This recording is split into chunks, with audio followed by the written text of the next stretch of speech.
Creating a character selector in Roblox can greatly enhance your game, allowing players to customize their appearance or choose between different characters before the game starts.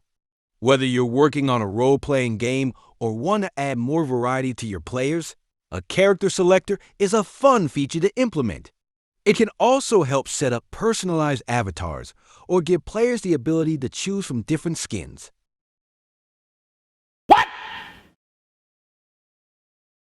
What the fuck? More than 95% of viewers aren't subscribed. So if you find this guide helpful, hit that subscribe button and help the channel grow. The first step to creating a character selector is setting up the GUI, graphical user interface, where players can choose their characters. This can be a simple button layout or a more complex scrolling menu, depending on how many options you want to offer. Start by adding a screen GUI to the starter GUI. Inside this GUI, create text buttons or imager buttons for each character option. Next, for each button, assign an image or description that represents the character being chosen. You can use images for different skins or even render the character's model as a 3D preview. Once players click on one of these options, you need to script the change of the player's character. The script should listen for when a button is clicked and then change the character of the player. You can use a local script to handle the button click. And when the player selects a character, you'll need to clone the model of the character from Replicated Storage or any other storage location where the models are stored. To actually replace the player's current character, you can remove the default avatar and replace it with the selected model.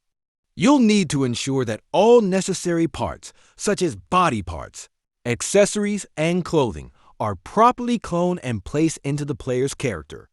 If the selected model has accessories or special animations, make sure they are also applied to the character when it's loaded in. To make the character selection process smoother, you can also add a preview section where players can see a full view of the character they're selecting before they confirm their choice. You can use a viewport frame to show a 3D model of the character, or you can display a static image if that's more appropriate for your game.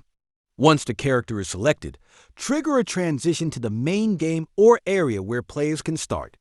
Don't forget to allow them to confirm their selection, or you can set a timer that automatically proceeds after a few seconds.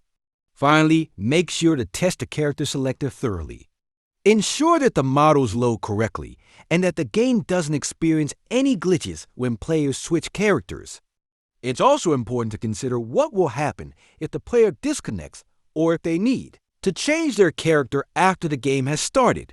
You can create a button or command for players to reselect their character during the game.